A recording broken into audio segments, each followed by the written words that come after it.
Hello ladies and gentlemen, my name is Trilbee, the all-might of film criticism, and unfortunately there was no podcast for February 2018, for which I really apologise for. I was incredibly busy. I was actually on... Normally I spend about 90% of my work in terms of, working in TV and film and things like that in my city where I live. However, it was quite unprecedented that I had so many jobs back to back to back that had me outside of Manchester, which is where I live. I was in London, I was in Wales, I was here, there and everywhere. I was all across the country for work, which meant that there was really just no opportunity for me to sit down with my laptop for an hour in an uninterrupted space to record a podcast, and I apologise for that. However, I don't have anything lined up for a couple of weeks, which is good because I really needed the time off. As you heard from my Mr. Titus Reviews videos, I was developing a bit of a cold. I was kind of reaching a bit of a limit, really, because I was quite overworked. My body was like, nope, stop this, Will, stop this, Trilby, we can't have this.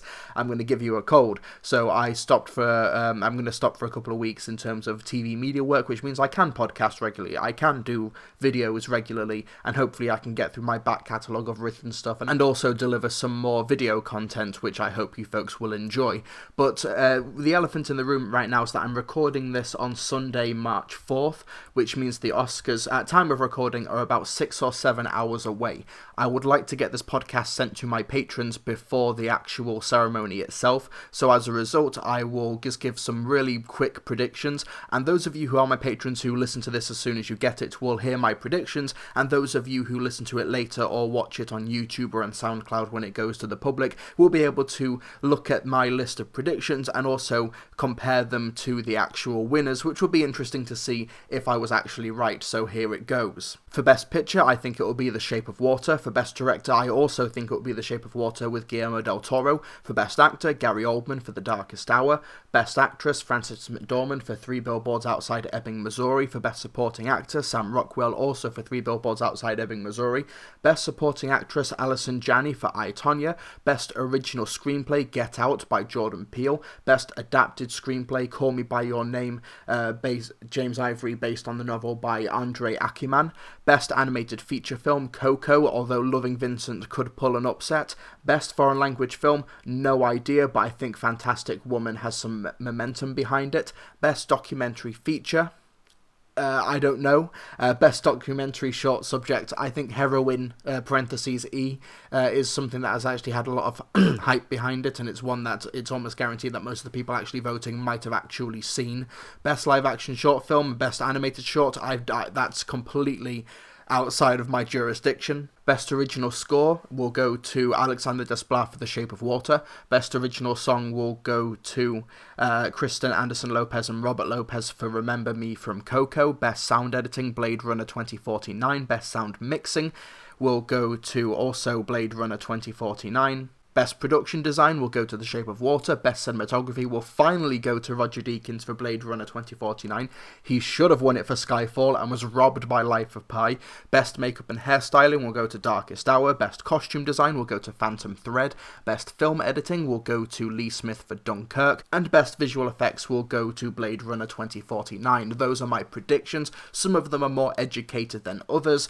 Let's see if I get them right, and I will tally them up next week, or maybe I'll just go to my Facebook page and do the tally there. Anyway, I normally open the podcast with a Share the Love segment, but I figured because of the main topic that I wanted to talk about kind of correlated to positivity and recommending something that I really think you guys should check out, we're going to blend it all together. The main topic of this podcast will be a feature-length Share the Love segment.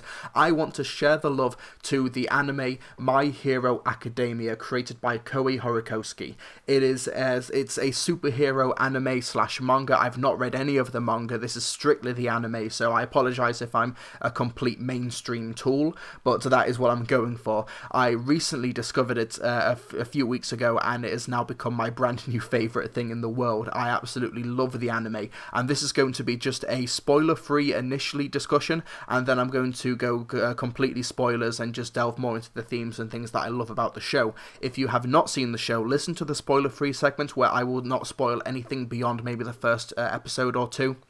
and give a couple of hints as to stuff that happens later on without giving any specifics, and then in the spoiler-filled segment there will be those specifics, so be sure to look at the timestamps in the description below. Whether you're listening to this on iTunes or on SoundCloud or on YouTube, there will be timestamps in the description below for you to skip certain segments or just avoid this entire My Hero Academia thing altogether. If you aren't so inclined, it is completely your choice. So My Hero Academia takes place in the not too distant future alternative Japan, where some weird thing happened in the world and people just started developing superpowers. About 80% of the population developed powers which could give them super strength or telekinesis, or their whole body changed. For example, some grew tails, some were able to manipulate their shadows, and just a massive variety of superpowers, and these were called quirks. And about 80% of the population had them, but 20% were unpowerful. They had no superpowers to speak of, and our protagonist, Izuku Midoriya, voiced in the English version by Justin Briner, is one of these quirkless individuals. He's a young schoolboy who really wants to become a hero, because in this world, becoming a hero essentially means you become a massive superstar, a reality TV star. You're able to earn an income, and you go to schools to learn how to become a superhero, and then you become like a regulated entity. You become part of the government, where you are given a salary to prevent crime, to stop superpowered or quirk-filled villains. You are able to use your powers to save people. You become a celebrity. You become maybe a teacher at AU, which is this is incredibly well-renowned superhero school, or you become a chat show host, or you become your own sort of personality in a sense. And My Hero Academia does a great job at fleshing out this quirk-filled world, and it's not actually until like nearer the end of Series 2 that you discover more about the world and what it was like before the audience watch Izuku Midoriya's story.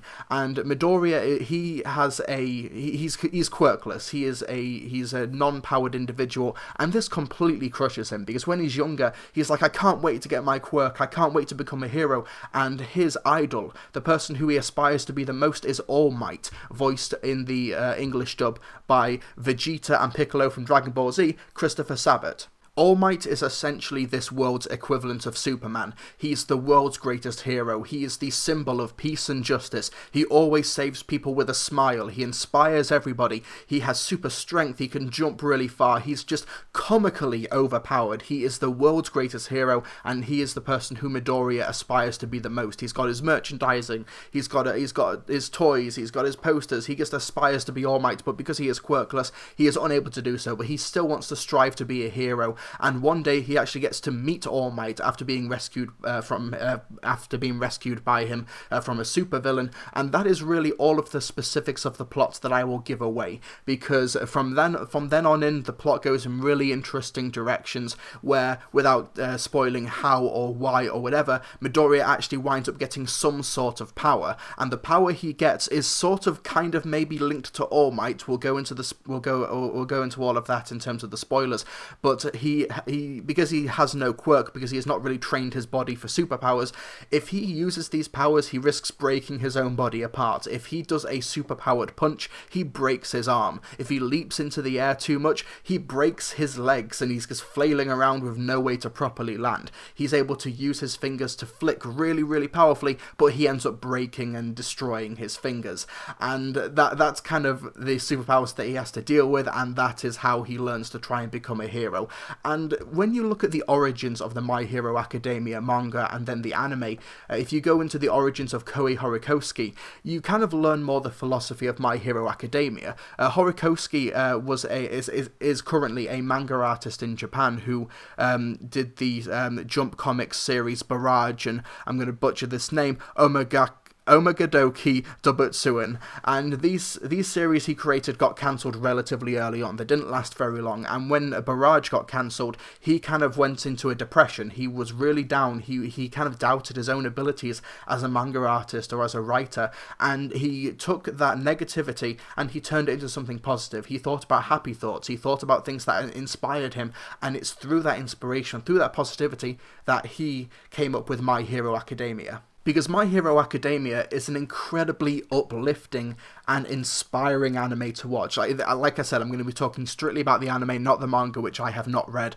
and I will also be talking about the English dub, because even though people will say English or English subs are better, or never watch the English version, the English version is the one I've been watching, but I've watched some Japanese clips from the show, and if you look at the subtitles, the actual words being spoken and the actual storyline in the English version of My Hero Academia is incredibly faithful. It's a really, really good dub, and of course when you have someone like Christopher Sabat voicing All Might and gets all the depths, and because he's an incredibly experienced and great voice actor, he does such a great job with the character. And you've also got Justin Briner, who voices Midoriya. Those of you who know people like from Team 4-Star will maybe recognize Justin Briner as Cloud from their Final Fantasy VII Machinima Bridged, and also he voices adult Gohan in the Super Android 13 movie when they flash forward when Goku gets punched so hard he gets the Goten knocked out of him, which is one of the best jokes that Abridged series has ever done.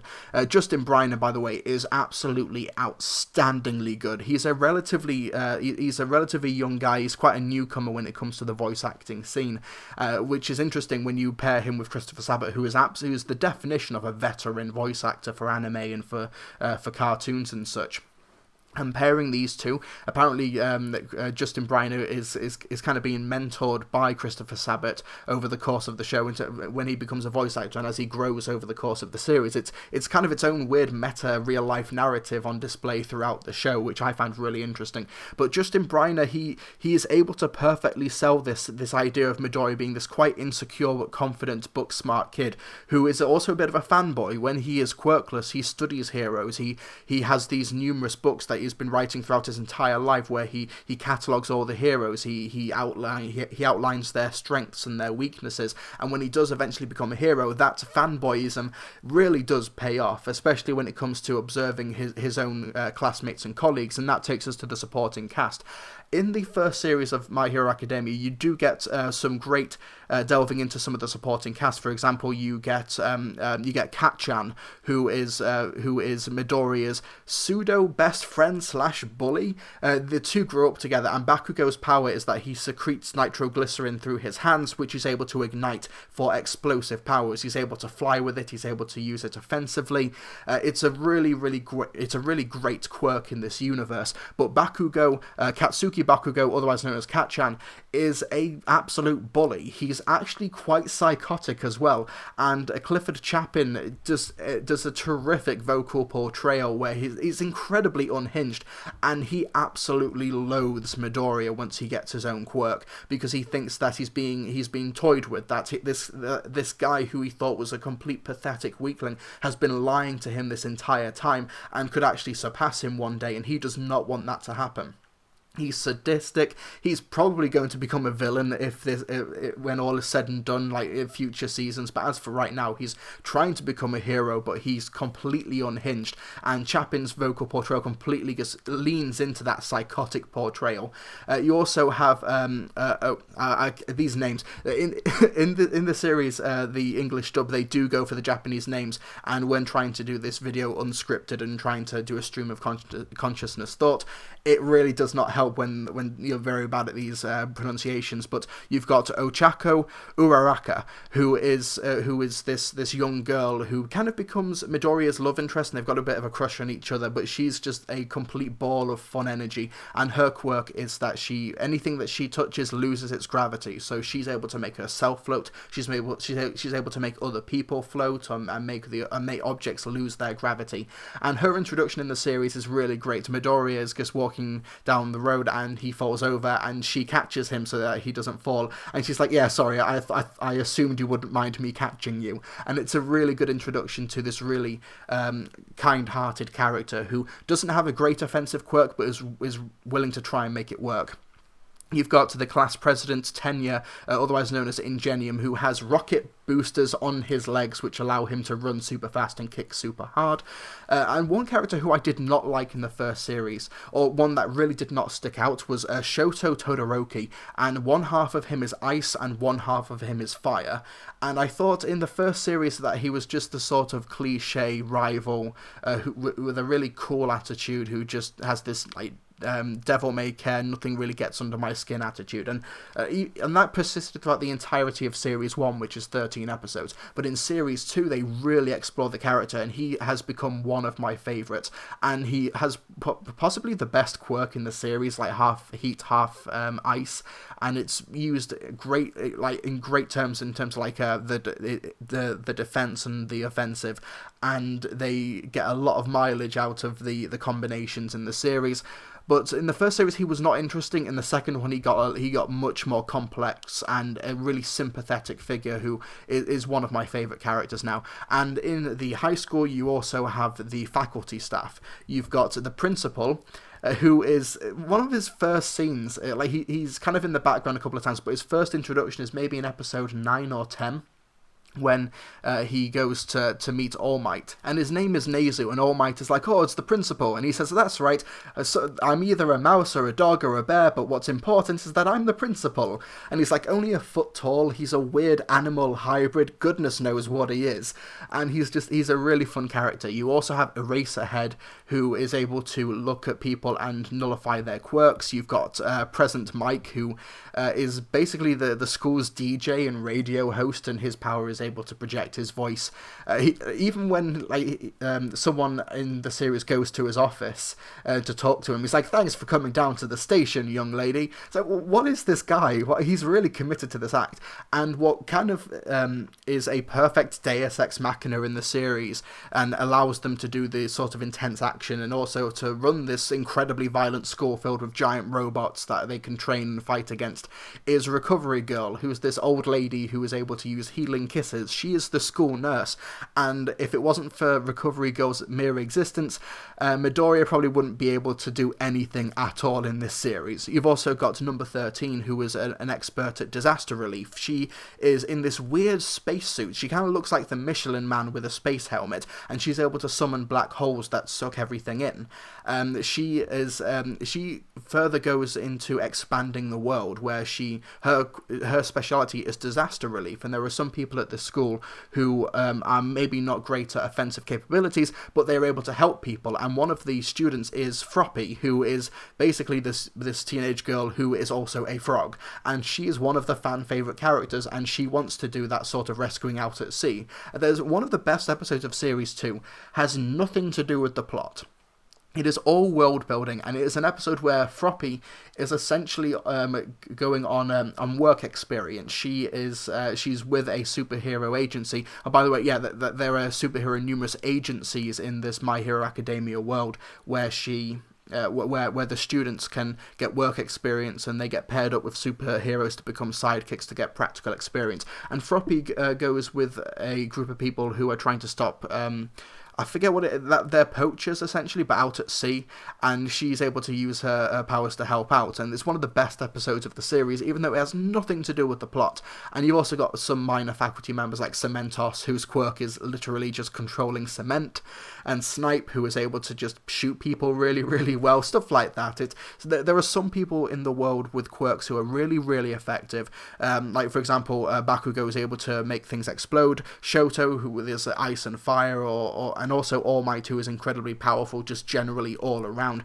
And you also have some people with quirks that are not quite interesting, or people with quirks that are not really effective at combat. And this is some of the great subversion and world building in My Hero Academia, where they acknowledge that people are not created equal. Some quirks, like for example, if you have a quirk like All Might, you are essentially, objectively speaking, the most powerful person in the world. But if you have a quirk like take for example Grape Juice, who is this weird man baby thing. He's like only 2 or 3 feet tall. His superpower is that he's able to take sticky balls from the top of his head and throw them at people, and they're very, very sticky. And that is the beginning and end of Grape Juice's power. And Grape Juice is a character who I just generally don't like. He kind of leans into there are some semblances of just Japanese culture where you do have the lecherous person whose nose bleeds and steam comes out of their ears whenever they see a beautiful woman and stuff. And it's very, very lecherous, and that is a trait of Japanese culture that I personally just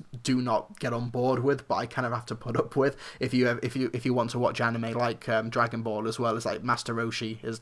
Yeah, Grape Juice is essentially the Master Roshi of My Hero Academia, and that your mileage will definitely vary. But yeah, these themes of people not being created equal are explored in Series 2, where you have these incredibly showy, flashy students with great offensive capabilities, and they have to go up against people where, for example, someone who can just control minds. And this person really, really wants to be a hero, but people are saying that your quirk makes you more akin to a villain. And that is not a good message for that kid to pick up, but he still really wants to become a hero. And if the underlying core of My Hero Academia, and this is the last bit I'll really touch upon before going into spoilers completely, is the idea of like who inspires the heroes. Because Izuku Midoriya, even though by a couple of episodes in, he does develop a quirk, and it's an incredibly powerful quirk, it is not that quirk that makes him a great hero, it is his actions. He is kind of like the Captain America of this universe, where in order to get these powers, he kind of has to prove that he is a great hero first and foremost. Captain America, like if you read the comics or watch the MCU movies, he's a weakling at the beginning of his story. He's not able to keep up with his peers. He has no powers. He's incredibly weak. But because he's able to prove himself as a hero to Peggy Carter and to Erskine, played in those films by Hayley Atwell and Stanley Tucci respectively, because of he's able to prove himself as just a good man first and foremost, then he's deemed deserving of the power. And because it's his actions that inspire others, and that is what makes him a great hero, and why Justin Briner is just such a perfect voice actor for it. If Watchmen's underlying theme was who watches the Watchmen, My Hero Academia is who inspires the heroes, and it is Midoriya's actions and everything that he does that inspires people to become better. And this is perfectly outlined in Series 2 and his relationship with Shoto, where he is able to bring out the potential in him completely. And I really can't talk too much more without going into spoilers. So basically, My Hero Academia, give it a couple of episodes if you've not watched it before. Give it maybe by the end of episode 2 or the end of episode 3, and if you're just not on board with it, that's completely fine, but it's really by the end of episode 2 or 3 when you'll know for certain if it's something you're really on board with. But it's got some great dramatic themes. There's one bit early on in Series 2 where I was genuinely nearly crying, and then later on in Series 2 when I actually did cry. And in Series 1, it's also just incredibly inspirational to see this young boy come from nothing to really try and become a hero. And because of the way the music is composed, the music, my god, the music by Yuki Hayashi is some of the best music I've ever heard for anything. It is inspiring, it is uplifting, it is comically funny, it is action packed. I feel sorry for, like, if I was a drummer and then I get my sheet music and see that it's written by Yuki Hayashi, I know that I'm going to have to really endure some pain in my arms for a while, because he completely destroys that percussion section of the orchestra.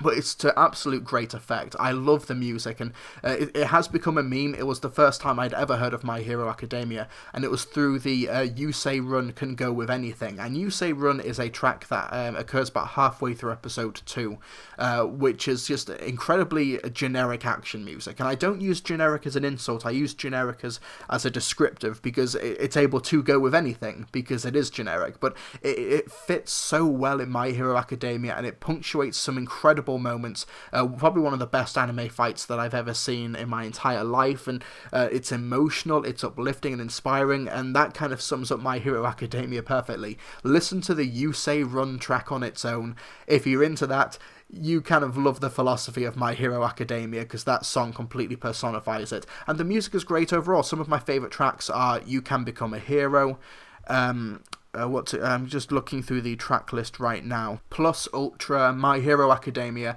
There's a track from Series 2 called Trinity, even though it's on the soundtrack, it was never actually in one of the episodes. And there's also Jet Set Run, which is You Say Run version 2. And it's just as good as You Say Run version 1, even though it is very different. It's because the music is absolutely outstanding, and the animation is brilliant as well. As someone who, in terms of like mainstream anime, has mainly been watching stuff like Dragon Ball Z and Dragon Ball Super, I kind of felt like, oh, so this is like the best animation that anime has to offer. And then you watch stuff like One Punch Man or My Hero Academia or Attack on Titan, and you just kind of have your entire worldview shattered, because Dragon Ball Z and Dragon Ball Super, they had to come out week after week after week, whereas these other animes, they do have a much longer production period. Dragon Ball Z and Dragon Ball Super are essentially the soap operas of the anime world, and I don't mean that as an insult. I mean in the fact that they're continually going. They have incredibly quick turnarounds, and as a result, they do not have quite the production values that other shows have, even though they are arguably more popular and should be given more resources. But for My Hero Academia, in Series 1 you have 13 episodes, and then in Series 2 you've got 20 to 23 episodes, I think. It's a much longer series 2. And I think Series 2, it peaks a little bit early, in that, and when I say early, I specifically mean Series 2, Episode 10, and there's still another 10 to 13 episodes to go, but it's still, I can't name a single bad episode or an episode I would recommend skipping. They all earn their place. There's very little filler, and the filler that does not push the story forward is still interesting, like that Froppy Work Experience episode that I mentioned earlier. But anyway, let's get down to some sweet spoilers. And if you have not watched My Hero Academia and are still here, then I kind of recommend that you at least watch the first couple of episodes.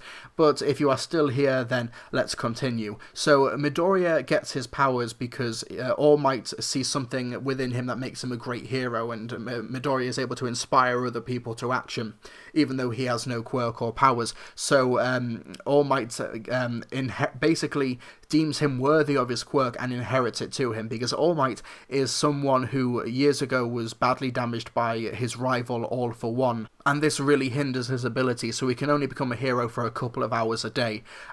He's got this really inspiring American art style inspired hero form, which is All Might, and he also has this really weak skeletal decrepit form, which is actually what he looks like normally, and he can only assume the heroic form for a couple of hours a day, and later on in the series that time radically diminishes.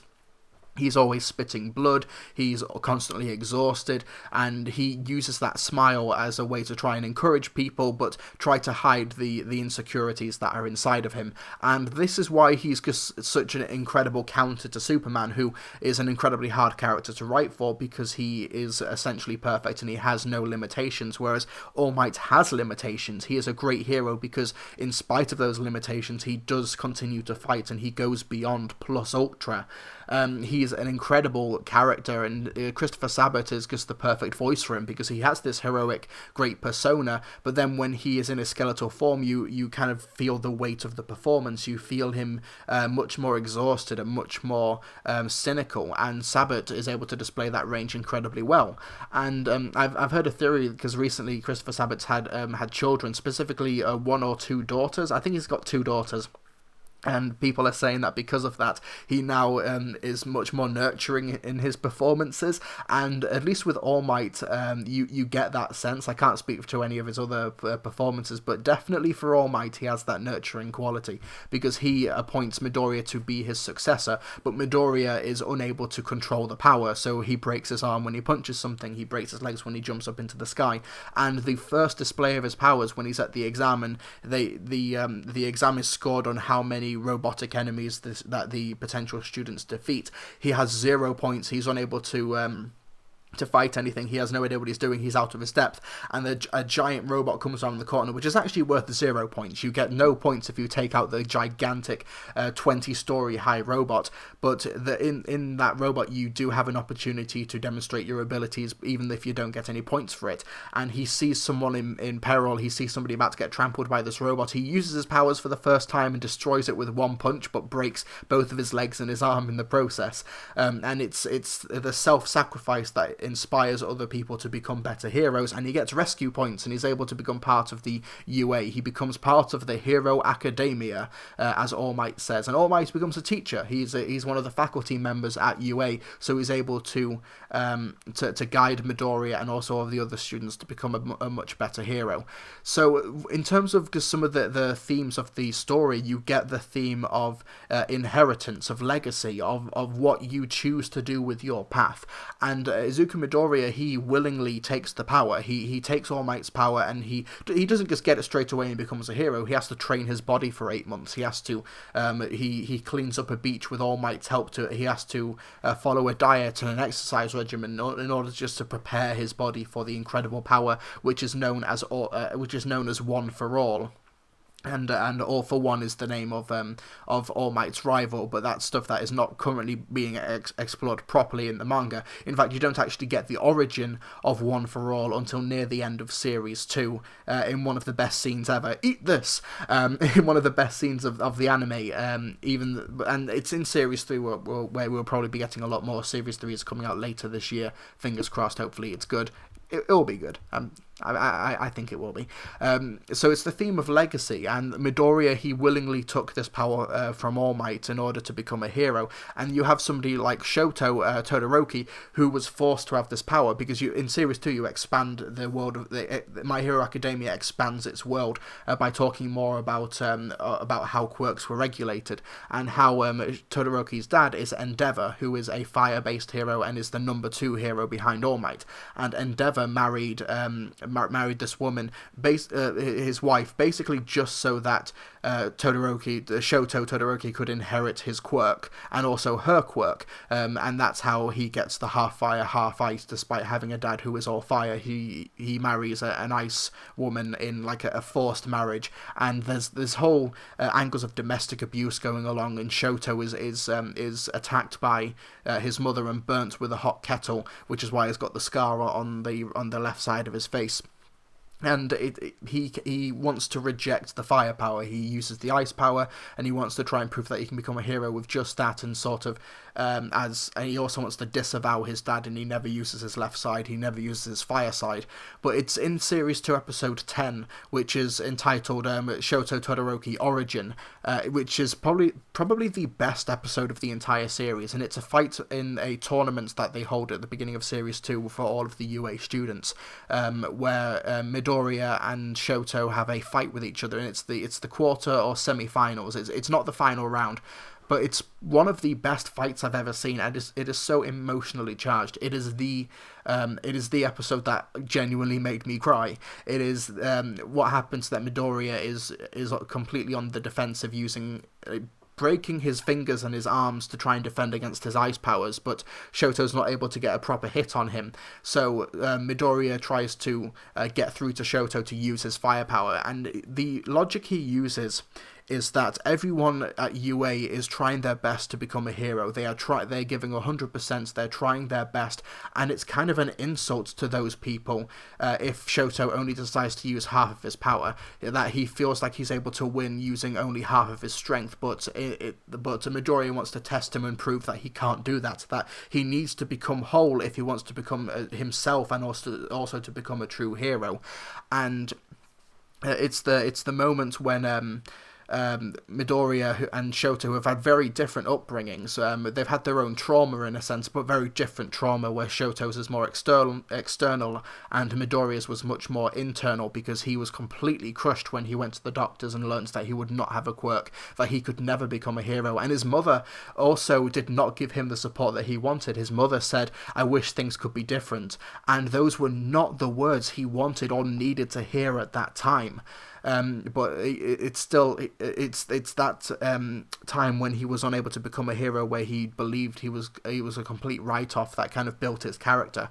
And what happens is that during the fight, he says, Midoriya says, "I want to live up to people's expectations. I want to be able to smile while doing something good for them. I want to be a pro." And it's also, Justin Briner's delivery of the line is completely heartbreaking. And it's this show never does anything by half. And when Shoto just feels like he's at his lowest point in the fight, Midoriya shouts to him, "It's yours, your quirk, not his." And it's those words that get through to him. And it flashbacks to Shoto with his mother watching All Might on the news, and All Might is saying that a quirk is what you make of it, and some children inherit quirks from their parents, and quirk here, it could mean like certain personality traits or certain powers that your parents have that you do not enjoy or like, but a quirk is what you make of it, and only you can decide to become a hero, nobody else. And it is that inspiration that pushes Shoto to use his left side, and the fight, the climax of the fight is, animation-wise, it's completely awe-inspiring, but emotionally it's so charged and so profound, and it's incredibly well done. I bloody love it, and it's my favourite episode of the series, but some standouts are, of course, the end of Series 1, when All Might has to fight a genetically engineered weird man-beast creature thing that has been designed to withstand All Might at 100% of his power. So All Might's like, okay, so I'll have to go beyond that then, because that's just casually something that you can do. It's an incredible fight, and it's set to Yusei Run, as well as the end of the Shoto and Midoriya fight. That's also set to Yusei Run, because that track literally goes with everything. It's an incredible spectacle of a fight, but it also serves the sort of meta point of making the viewer sympathize with Midoriya. You see All Might go all out in this incredibly impressive and brilliant fight, so you kind of idolize All Might in the same way that Midoriya does, so that when he starts a bit of a downfall in Series 2, not so much like the downfall of All Might, if I understand the current manga plot, is yet to come. In Series 2 that does not happen yet, but he is still becoming weaker. His star is not shining as bright. The fight at the end of Series 1 is basically like one of his last hurrahs, because after that fight he can no longer hold the hero form for more than an hour.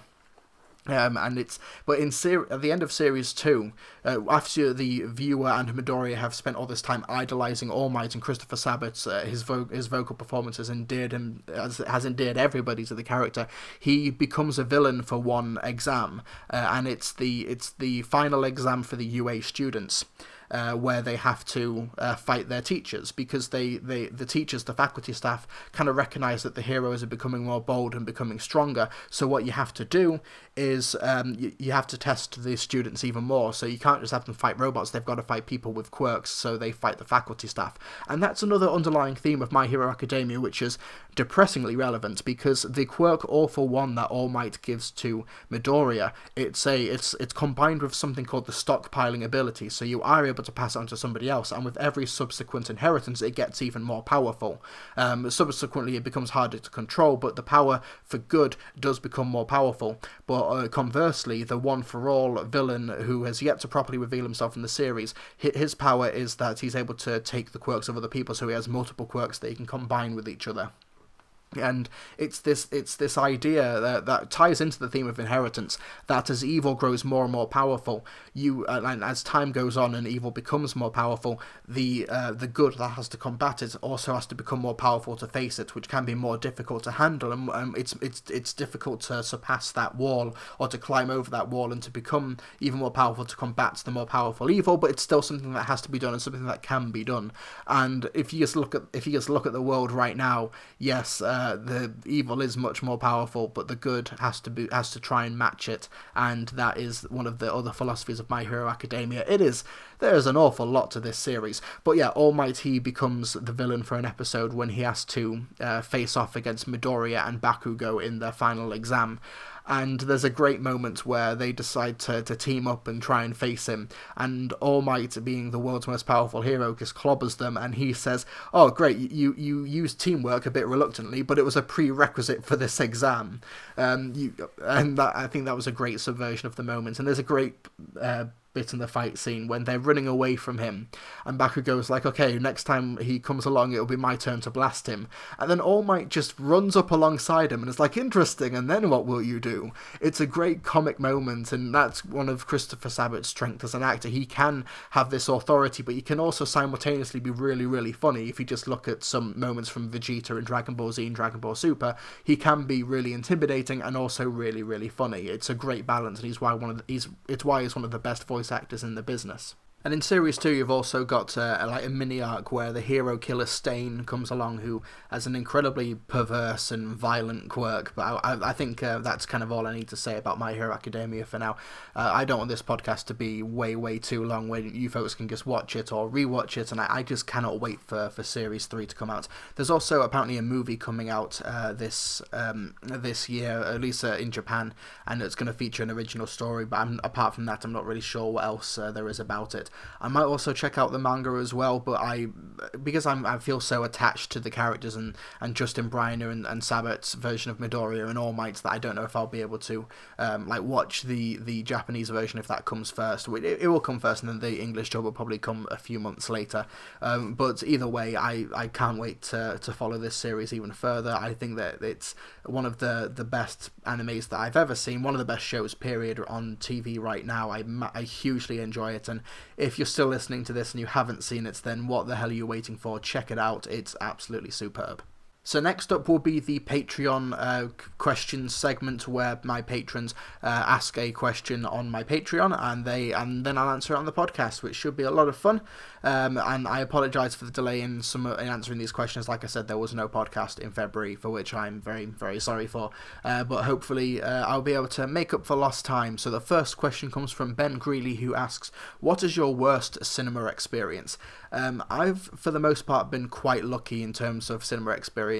Like, for example, you hear these horror stories in America about people fighting and shouting and throwing things at each other, or maybe that's just what happens when you have a much bigger country with many more cinemas and multiplexes. Just inevitably you're going to hear those type of stories, whereas in the UK there's only about 600 or 700 cinemas in the whole country, whereas in America there's like 3,000 to 3,500, maybe even more. But for my worst cinema experience, there was one that kind of springs to mind. I saw Rush. Was it Rush? Oh no, it was Turbo. That DreamWorks snail film that nobody remembers, called Turbo, where there were just these two kids, and they came there with their dad, and they were just running up and down the aisles and shouting. It was kind of a testament to how boring the film was, that it just wasn't engaging them, so they were running up and down the stairs and shouting and disrupting everybody. But in terms of the worst cinema experience, it was when I went to see Harry Potter and the Deathly Hallows Part 2. It was opening night. It was a full packed screening, one of the biggest opening weekends of all time in the UK, one of the most hyped films ever for the country, and what happened is about the time when Harry and Voldemort squared off, and Harry goes to that weird purgatory with Dumbledore at that platform 9 3/4 or King's Cross weird heaven white hellscape thing. At that time there was an issue with the 3D projector, and it went all blurry, and as a result, about like 10 minutes after that, they turned off the movie, and they said, we apologise, you can either come back another time, or we'll refund you now, or give you a free ticket if you wanted to come back. And I can't quite remember, I think I was there with my mum and my brother, and I think we stuck it out and watched it up to the end, but then we went to the cinema again and rewatched it. It's probably a very underwhelming answer. Like, worst cinema experience, you probably expect a story where I had to fight off 20 loud moviegoers with my bare hands and a handful of popcorn. But no, it was actually just a really bad projector for the last third of Harry Potter and the Deathly Hallows Part 2. So, so that was my worst cinema experience. And the next question comes from Dean Jones, who says, with all the recent Oscar nominations, which films are you rooting for this year? Also, favourite Best Picture winner / nominee in the past few years. In terms of the ones I'm rooting for, I said at the beginning of the podcast which ones I thought would win, but the ones that I'm rooting for, I loved Lady Bird. I think Lady Bird is absolutely outstanding. I am hoping that wins Best Original Screenplay, but I think if Get Out or Lady Bird win, then everybody wins, really. But I just want Lady Bird to pick up some sort of a prize.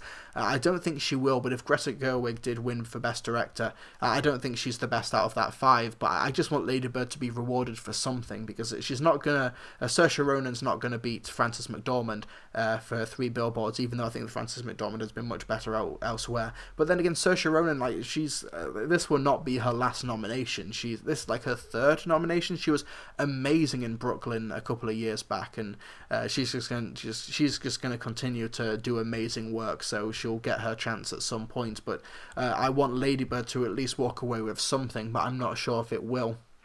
I also really, really like Shape of Water. I'm praying that Roger Deakins wins for Best Cinematography, because he just completely deserves it. But yeah, Shape of Water and Lady Bird and Get Out. If any of those films win more than 1 or 2 awards, then personally I'll be really, really happy. I wasn't a big fan of 3 Billboards Outside Ebbing, Missouri. I thought it was okay. I gave it a 3-star review.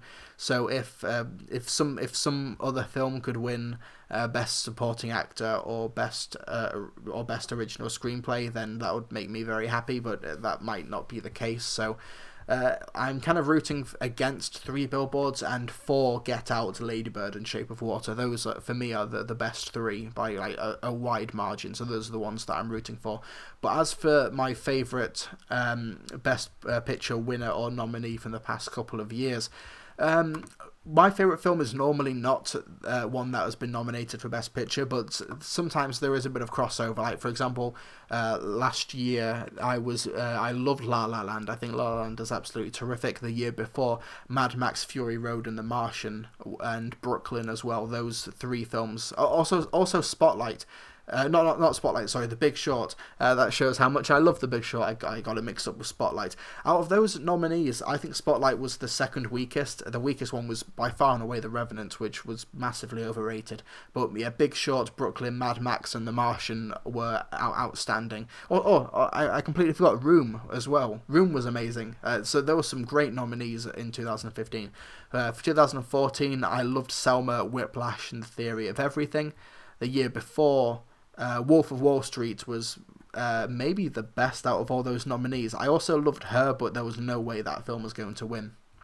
So, out of all of those films, I think my favourite one out of all of those ones that I've talked about are either The Martian, Whiplash, or The Wolf of Wall Street. I loved all of those films, and those are the ones that I was rooting for, even though they just did not have a chance at all of winning. And La La Land almost won last year.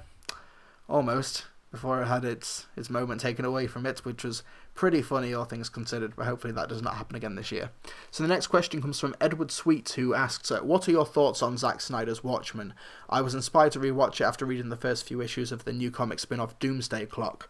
While the adaptation could never quite achieve what made the comic so unique and groundbreaking at the time, I still think it's a terrific superhero film.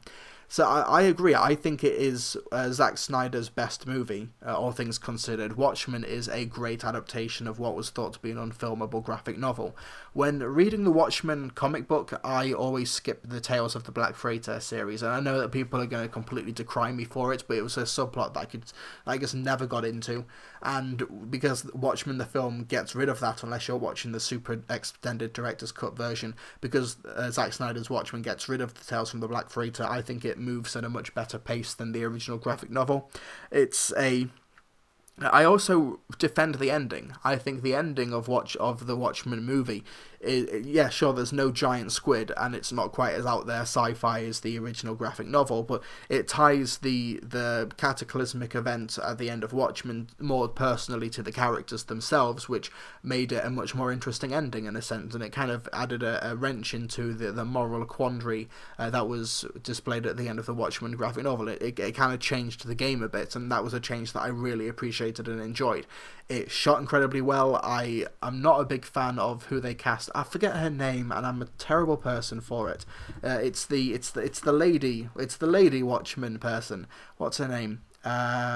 Silk Spectre, yeah, they got Malin Ackerman as Silk Spectre too, and she was not that great in the film, but I loved the rest of the cast. I really liked Matthew Good's Bat Nipple Ozymandias. I thought that was actually a really great subversive costume choice, and Billy Crudup as Dr. Manhattan was maybe a perfect choice. And Jackie Earle Haley's Rorschach it's a star-making turn. It was Jackie Earle Haley was such an outside-the-box choice. He had kind of completely fallen off the radar, and with his career, he hadn't been in a like a big film for a long time, and then all of a sudden Watchmen comes along and it gives his career a new lease on life, and it's a well-deserved lease on life, because that performance is truly terrific, and I loved his interpretation of the character. I really enjoyed it. Well, enjoyed is the wrong word, because he's still a character who you should not aspire to be at all. He's not a great character.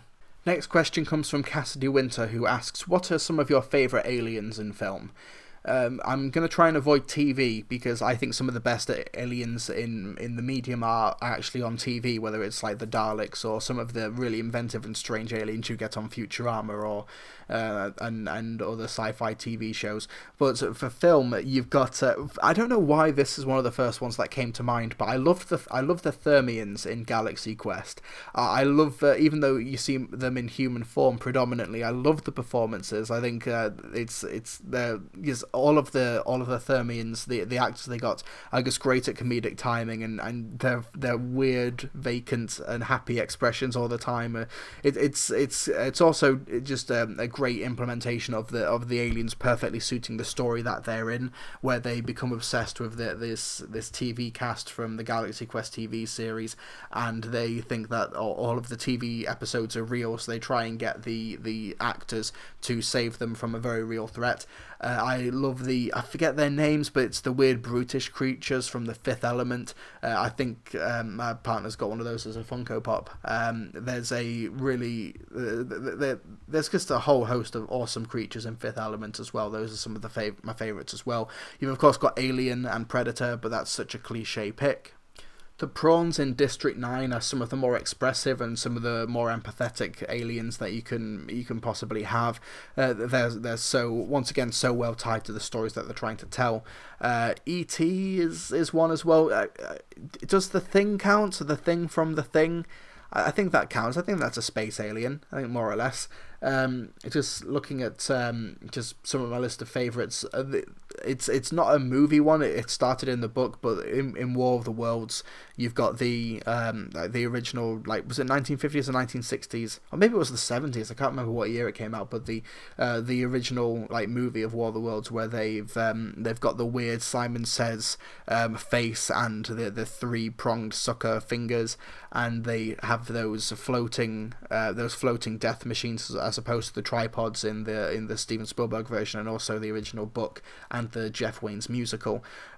You've also got the incredibly iconic Gort and Klaatu from The Day the Earth Stood Still. I'm talking about the 1950s version, not that Keanu Reeves weird remake. That's just no good. So yeah, those are just a random smorgasbord of some of my favourite ones. I still need to check out Arrival. I don't quite know what those aliens look like, or if you know it, or if you even do see what they look like. I'm not sure, but I'm told that the aliens in Arrival are really, really good, but I've still not checked out that film because I'm a terrible human being. And the final questions come from Christoph, and the first question says, this one is for my university homework, and because you work in the industry, I thought you might be able to provide an insider perspective. Because I did not do a podcast in February, I hope that I wasn't too late to help this guy with his homework, but anyway, what do you think people in the UK like to watch the most on TV? We got a top 10 list from our teacher in British Cultural Studies, and the only show on the list that wasn't a soap, reality show, or competition show was Doctor Who. Is this really the case, and what do you think is the reason for this? Just for the sake of context, I'm looking at a list of the top 10 most watched programmes of 2017, and this is just like individual episodes. So number 10, the November 4th episode of Strictly Come Dancing. Number 9, the November 18th episode of Strictly Come Dancing. Number 8, the 28th of October episode of Strictly Come Dancing. Number 7, Blue Planet 2 episode 5. Number 6, I'm a Celebrity, Get Me Out of Here, the premiere episode. Number 5, the final of Strictly Come Dancing on December 16th. Number 4, Blue Planet 2 Episode 4. Number 3, Blue Planet 2 Episode 3. Number 2, Blue Planet 2 Episode 2. And the number 1 most viewed thing of 2017 in the UK was Blue Planet 2 Episode 1. So basically it's I'm a Celebrity once, Strictly Come Dancing about 4 or 5 times, and Blue Planet 2 for the rest of it. And in terms of actual like TV dramas and other stuff, or at least if you get the highest instances of shows as opposed to just saturating it, number 10 was The More Side. Number 9 was New Year Fireworks, which was watched by 10.4 million people. It's basically on BBC One. People just put the TV on in the background and for the BBC One and just watch the New Year fireworks. Number 8 was Call the Midwife. Number 7 was Sherlock. Number 6 was Britain's Got Talent. Number 5 was Broadchurch. Number 4 was One Love Manchester. Number 3 was I'm a Celebrity, Get Me Out of Here. Number 2 was Strictly Come Dancing. And number 1 was Blue Planet 2. And if you just look at the actual dramas, the most watched drama of 2017 was the last episode of Broadchurch, which was watched by 11.6 million. And the most watched soap opera was Coronation Street. So yeah, it's a very like limited list if you look at the top 10 most viewed things of 2017, and I am inclined to agree with what your teacher's list was, that it's going to be a soap or reality show or a competition, and occasionally a drama like Doctor Who or Broadchurch or Sherlock. And the reason for that is it's all down mainly to budget, because why would you spend maybe £2 or £3 million to make an episode of Sherlock or Doctor Who or whatever the budget is for that show? I don't have access to the numbers, which will last about an hour. And only people in the UK would watch it. For example, that you've got great shows like Happy Valley or Scott and Bailey and this, that and the other, but only people really in the UK will watch it. Whereas with a show like Doctor Who or Sherlock or maybe Broadchurch, that has much more international appeal. You are more likely to get a viewership for a show like that outside of the UK. It's why shows like Sherlock and Doctor Who are such a big export, and why they pump a bit more money into that, because not only will you get the initial broadcast, but you can also get more merchandising rights for it, and you can also sell the license to make those shows outside of the UK. Which is why those shows also have much bigger budgets than soap operas and things like that. But it's all to do with budget. Reality shows are becoming much cheaper to make. If you just look at Big Brother, you just put some GoPros in a house and just watch some people go at it for about 2 or 3 weeks, and there you go. You've got like a month's worth of TV content right there, basically on the cheap. And for something like Blue Planet, which is not exactly a cheap show, but the technology for making a nature show like Blue Planet is getting more accessible and is getting cheaper with drones and GoPros, and this technology becoming much more accessible. It is much easier to explore nature and to make these great HD 4K type shows, which also have a chance to become viral online and can prompt further merchandising or can prompt further licensing to other countries. For example, I think it wasn't Blue Planet, but there was a TV show, it was either 2017 or 2016, where there was that really iconic clip with the iguana trying to outrun like the hundreds of snakes on the beach, and that was entirely done through drone footage. There were very few cameramen or women on that beach. It was all because if you have a film crew on a beach, you disturb the nature, so you have a drone which is relatively quiet and can hover over the action, and nature can just take its course on the beach below the drone. You don't interfere with the nature there. It's mainly to do with budget, but that scene where the snake, all those snakes were trying to get that iguana or that lizard, that was like worldwide news. That was something that was talked about on almost every media type website. It was viewed by hundreds of millions of people on Facebook and also on YouTube, and that international appeal when international companies like maybe BBC America or some like American reality TV network, they look at those viewing figures, they see this clip going viral, they say, okay, what is this show from? What clip is this show from? Let's see if we could maybe get this show on our TVs and see if we can get the advertisers and things like that. It's all to do with licensing it to other countries. If you are a British show and if you are able to export it to another country, then you're guaranteed a bigger budget. But if not, then you kind of have to cut corners and make much cheaper TV TV, like a soap opera, like a reality TV show, or a studio competition show that is shown day in, day out, like Pointless, or what else is there? The Chase as well, or the Jeremy Kyle Show, or Judge Rinder. These shows which are relatively cheap to make, a lot of people watch, and and even though you can't import it to other countries, the cost is so low that you don't really have to do that to make up the budget anyway. But it's because there's just not as much money in British TV as there is in American TV, mainly because there are way more people in America that advertisers can target. The UK population is about 65 to 70 million people, roughly, last time I checked,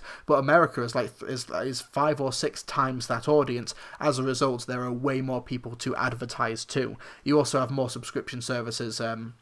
You also have more people who can pay for a subscription service. For example, yes, the BBC is funded by the license fee payer, but you will get more money from HBO because there are just more people to target a subscription service to. Would you rather have a subscription service that targets 60 million people, or a subscription service that could potentially target over 300 million people? You would just get bigger budgets.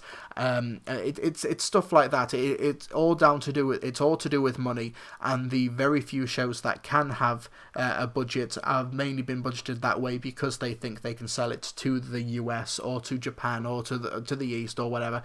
For example, Wallace and Gromit is worth investing some money into when you do a special, because it has such a it can be dubbed in other languages relatively cheaply and can be licensed in the merchandising, things like that. Sherlock has a big following in America. Doctor Who does not have a huge following in America, but it has a following in America, which means it can be an import. It's stuff like that. It's all to do with making shows that are able to transcend boundaries or transcend different countries or language barriers. It's all to do with that. So, but it's also just to do with the fact that UK does not have the money to produce shows like that regularly, whereas America seems to have a new show like that every single week. And American shows think the same way as well. Like, for example, Game of Thrones, yes, it's huge in America, but it's also huge in the UK. It's also huge in other countries. A lot of TV that we consume in the UK was made in America. For example, Game of Thrones, or Dexter, or Breaking Bad, or it's one reason Netflix is able to have a foothold on TV in the UK as well, because you don't have to you pay a subscription service. The whole dynamic of TV is changing, where you are likely going to see more subscription-based services, and that will pay for the shows that people want to see, and one great thing about Netflix is that the makers of those shows are actually able to look at the viewing habits almost completely directly, without any sort of barrier between them and the viewer, and they're able to use that knowledge to cater shows and cater films to make TV shows that we definitely do want to watch, as opposed to it being a multi-million-pound crapshoot. Will people watch this or won't they? I hope that answer helped, Christoph, and I hope it wasn't too late for your homework. But the second question says, Danny Elfman said superheroes today don't have recognisable themes because they keep making new ones for them, and that's why he put the old Superman and Batman themes in Justice League. Do you agree with him? Are superhero themes dying? What's your favourite superhero theme? I am inclined to agree, but it's mainly because there are so many superheroes and so many themes that there's not really much time for one of them to stick out. I've not yet seen Black Panther at the time of recording. Like I said, I've just been so busy, I've just not had the time to watch it, but I don't know if Black Panther is an awesome theme. But speaking for other MCU films, they do tend, like, if you just listen to the themes of those characters, I think they're really awesome themes. Listen to the theme for Ant-Man. Dun dun dun dun dun dun dun dun dun dun dun dun dun. Or listen to Captain America's theme in The Winter Soldier, Taking a Stand, or listen to the Incredible Hulk's theme in The Incredible Hulk. You definitely had an issue with Iron Man where his themes seemed to change from movie to movie. But I think one issue, just speaking strictly with the MCU, one reason that it's hard to have a recognisable theme is because if you give a character a theme in one movie, the next time you see them on screen could be a team-up movie, and that team-up theme is going to be different from their own theme. When you cross genres and cross characters so often, like for example, if you do have Ant-Man with the Hulk, or with Thor and with Iron Man and Captain America and so, like, what theme do you go with? No, you go with the team theme, but then because you have so many different themes, there is no one singular theme that sticks out. It's why comparing the John Williams Superman theme or the Danny Elfman Batman theme to the Avengers is kind of comparing apples and oranges in terms of music, because those are solo films in their solo universes with a single creator helming them, in a sense, or like a single studio, whereas with the MCU it's numerous creatives and numerous franchises and numerous genres crossing over, so no one theme has the time to stick. And with Superman and Batman, those themes weren't just the recognisable themes of those movies, they also became the themes of those characters in the cartoon shows or in the commercials and everything. For like the Danny Elfman Batman theme was the theme in Tim Burton's movie, but it was also the animated series theme, and the same for the Superman theme for John Williams. That became the theme that they, I think it was the theme they used for the Superman animated series. I could be wrong, but either way, there was because there was so much less content and so few superhero movies and so few films in those franchises, relatively speaking, at the time, it allowed those themes to stick. These superhero themes are not dying, they're just being drowned out by all this other noise. If you actually go and listen to the soundtracks and listen to the scores done by these great composers, you find the themes. But it's just that they don't quite resonate with popular culture as much because there's so much other stuff. Like, there's the Thor theme in the original first Thor movie, but by the time he gets to the Avengers, he's kind of lost that because he's with the Alan Silvestri team-up movie music, which is not inherently a bad thing. It just means you can't quite identify these characters with a singular theme, or at least it's much harder to do so. When I think of Ant-Man, I do think of the Ant-Man theme. When I think of Hulk, I do think of Craig Armstrong's Hulk music. But next time he's on screen with the Avengers or with Thor and Thor Ragnarok, those themes are gone because he's become part of a team, and it kind of necessitates a different tone or a different type of music. It's a tough question, and it's not one with a yes or no. Like, are the superhero themes dying? Maybe they're not. There's no yes or no answer here. It's much more complex. I think if you go looking for superhero themes, you will find them, but because of the interconnected structure of the MCU and also the Justice League, DCEU to a lesser extent, you do find these themes. I think that one of the most coherent and much like more consistent superhero themes right now is the Wonder Woman theme. Even though I'm not a big fan of I guess how the Hans Zimmer Junkie XL guitar just completely cuts through everything, and Batman v Superman completely clashes with everything. It is a recognisable motif. They used it in the marketing for the Wonder Woman movie, and it appears in the Wonder Woman movie. I can't quite remember if it appears in Justice League. It probably does in some form, even if it's through a different instrument or if it's buried in the mix. But I think the theme is in Justice League. I need to double check. But it's interesting to see Danny Elfman put the old Superman and Batman themes in Justice League. But once again, they do kind of get buried in the mix. Like, I only maybe recognised a couple of chords from the Superman theme, and the Batman theme is maybe a couple of bars, and then the movie just continues as if it never happened. So, like I said, it is all to do with saturation of both comic books and comic book movie themes. There's no yes or no question, but going to your favourite superhero theme, I love the Ant-Man theme, like I mentioned earlier. I think Patrick Doyle's Thor theme is really great. It's really multi-layered and very textual. I really enjoy that music. And also the Craig Armstrong's Incredible Hulk score is... I will defend that score till the day I die. I absolutely love it. But go listen to The Flower or Hulk Smash. Those are some terrific tracks. But a favourite superhero theme overall, just pick one theme and stick with it. That's a tough one. But I may have to go with Danny Elfman's Spider-Man theme. I think I threw you for a loop there, any listeners. You probably thought I was going to say Batman, but no, I said Spider-Man. Specifically the one in the opening credits for Spider-Man 2. It's sweeping, it's bombastic, it's got peaks and valleys. It's the entire Spider-Man experience put into one musical track, and I absolutely love it. It's possibly my favourite singular superhero theme, the Danny Elfman Spider-Man 2 theme, closely followed by Henry Jackman's Taking a Stand from Captain America the Winter Soldier, and the motifs and the similar bars and chords can be heard also in Captain America Civil War, but it started with Taking a Stand in Captain America the Winter Soldier. So thank you for those questions, Christoph, and hopefully I didn't disappoint with those answers. And with that, folks, this may be quite a long podcast, but I hope you folks enjoyed it. Be sure to leave a comment in the comment section below what you thought of My Hero Academia. If you've watched it, what are your favourite superhero movie themes? Who are you rooting for at the Oscars? And or probably by the time the comment sections become open for this, like, what did you think of the Oscars? There's probably a more accurate question.